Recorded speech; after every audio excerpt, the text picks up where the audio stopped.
ಪ್ರಧಾನಿ ನರೇಂದ್ರ ಮೋದಿ ಅವರು ಈ ಬಾರಿ ಲೋಕಸಭೆ ಚುನಾವಣೆಯಲ್ಲಿ ಮತ್ತೊಮ್ಮೆ ಕಮಲ ಅರಳಿಸಬೇಕು ಅನ್ನುವಂತಹ ಪಣ ತೊಟ್ಟಿದ್ದಾರೆ. ಅದರ ಮುಂದುವರೆದ ಭಾಗವಾಗಿ ದಕ್ಷಿಣ ಭಾರತದಲ್ಲಿ ಚದುರಂಗದಾಟವನ್ನ ಶುರು ಮಾಡ್ತಾ ಇದ್ದಾರಾ ಅನ್ನೋ ಪ್ರಶ್ನೆ ಇದೆ. ಕರ್ನಾಟಕವೇ ಫಸ್ಟ್ ಟಾರ್ಗೆಟ್, ಹೇಗೆ ಏನ್ ಕತೆ, ಎಲ್ಲಾ ಡೀಟೇಲ್ಸ್ ಅನ್ನ ಈಗ ನೋಡ್ತಾ ಹೋಗೋಣ.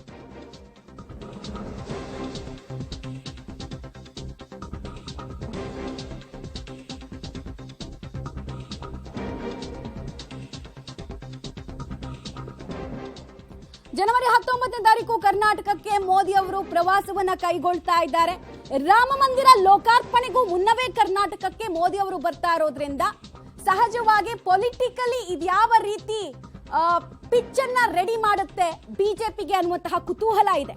ಸರ್ಕಾರದ ಅಧಿಕೃತ ಕಾರ್ಯಕ್ರಮ, ಒಂದು ಅಫಿಷಿಯಲ್ ಪ್ರೋಗ್ರಾಮ್ ಜೊತೆಗೆ ಒಂದು ಪೊಲಿಟಿಕಲ್ ಪ್ರೋಗ್ರಾಮ್ ಆರ್ಗನೈಸ್ ಮಾಡೋ ನಿಟ್ಟಿನಲ್ಲೂ ಕೂಡ ಹೆಜ್ಜೆಯನ್ನ ಇಡ್ಲಾಗ್ತಾ ಇದೆ.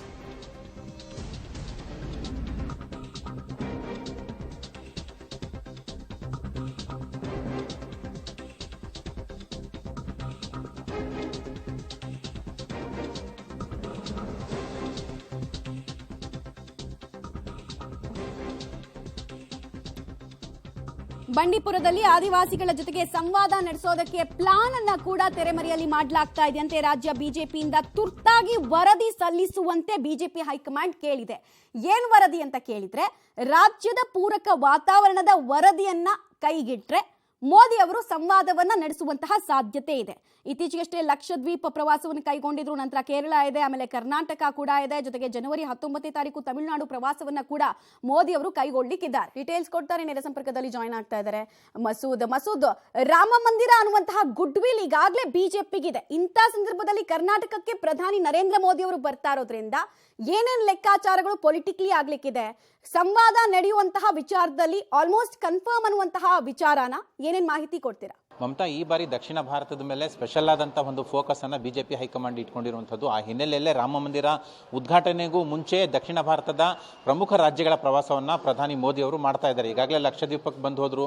ಇವತ್ತು ಆಂಧ್ರ ಪ್ರದೇಶ, ನಾಳೆ ಕೇರಳ ರಾಜ್ಯದ ಪ್ರವಾಸ ಮಾಡ್ತಾರೆ. 19ನೇ ತಾರೀಕು ಕರ್ನಾಟಕಕ್ಕೂ ಕೂಡ ಭೇಟಿ ಕೊಡ್ತಾ ಇದ್ದಾರೆ. ಅವತ್ತೇ ತಮಿಳುನಾಡಿಗೂ ಕೂಡ ಭೇಟಿ ಕೊಡುವ ಸಾಧ್ಯತೆ ಇದೆ. ಒಟ್ಟು 129 ಲೋಕಸಭೆ ಕ್ಷೇತ್ರಗಳು ದಕ್ಷಿಣ ಭಾರತದಲ್ಲಿ ಬರ್ತವೆ. ಆ ಪೈಕಿ ಈ ಬಾರಿ ಬಿಜೆಪಿ ಟಾರ್ಗೆಟ್ ಇಟ್ಕೊಂಡಿರುವಂಥದ್ದು ಹತ್ತಿರ 50 ಲೋಕಸಭೆ ಕ್ಷೇತ್ರಗಳಲ್ಲಿ ಗೆಲ್ಲಲೇಬೇಕು ಅಂತ. ಆ ನಿಟ್ಟಿನಲ್ಲೇ ರಾಮ ಮಂದಿರದ ಒಂದು ಪೂರಕವಾದಂತಹ ವಾತಾವರಣ, ಹಿಂದುತ್ವ ಪರ ಅಲೆ, ಜೊತೆಗೆ ಪ್ರಧಾನಿ ಮೋದಿ ಅವರ ಅಲೆ, ಅವರ ಪ್ರಭಾವ, ಆ ಹಿನ್ನೆಲೆಯಲ್ಲಿ ಈ ಎಲ್ಲ ಅಸ್ತ್ರಗಳನ್ನು ಇಟ್ಕೊಂಡು ಬಿಜೆಪಿ 50 ಕ್ಷೇತ್ರಗಳನ್ನು ಗೆಲ್ಲಬೇಕು ಅನ್ನುವಂಥ ಟಾರ್ಗೆಟ್ ಇಟ್ಕೊಂಡಿರುವಂಥದ್ದು. ಇವತ್ತು ಆಂಧ್ರ ಪ್ರದೇಶದಲ್ಲಿ ಮತ್ತೆ ನಾಳೆ ಕೇರಳದಲ್ಲಿ ಎರಡೂ ರಾಜ್ಯಗಳಲ್ಲೂ ಕೂಡ ಹತ್ತಿರ 4,000 ಕೋಟಿಗಳ ವಿವಿಧ ಯೋಜನೆಗಳನ್ನು ಮೋದಿ ಅವರು ಉದ್ಘಾಟನೆ ಮಾಡ್ತಾ ಇದ್ದಾರೆ.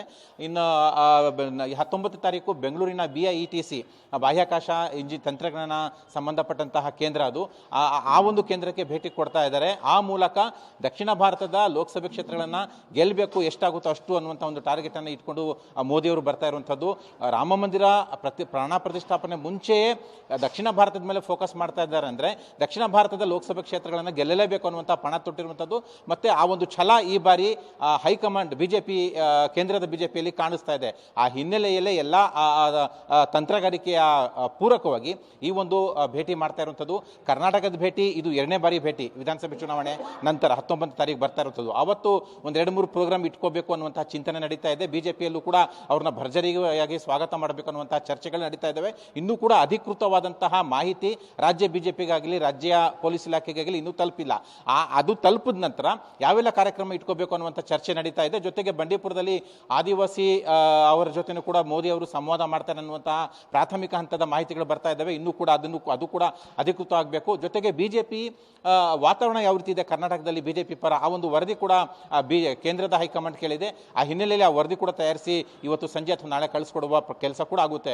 ಒಟ್ಟಾರೆಯಾಗಿ ದಕ್ಷಿಣ ಭಾರತದ ಮೇಲೆ ಫೋಕಸ್ ಇಟ್ಕೊಂಡಿರುವಂತಹ ಬಿಜೆಪಿ ಈ ಬಾರಿ ಹತ್ತಿರ 50 ಲೋಕಸಭಾ ಕ್ಷೇತ್ರಗಳನ್ನು ಗೆಲ್ಲಲೇಬೇಕು ಅನ್ನುವಂತಹ ಪಣವನ್ನು ತೊಟ್ಟಿದೆ. ಎಷ್ಟು ಮಟ್ಟಿಗೆ ಸಕ್ಸಸ್ ಆಗುತ್ತೆ ಅನ್ನುವಂಥದ್ದನ್ನ ಕಾದು ನೋಡಬೇಕು. ಮಮತಾ. ರೈಟ್, ಧನ್ಯವಾದ ಮಸೂದ್.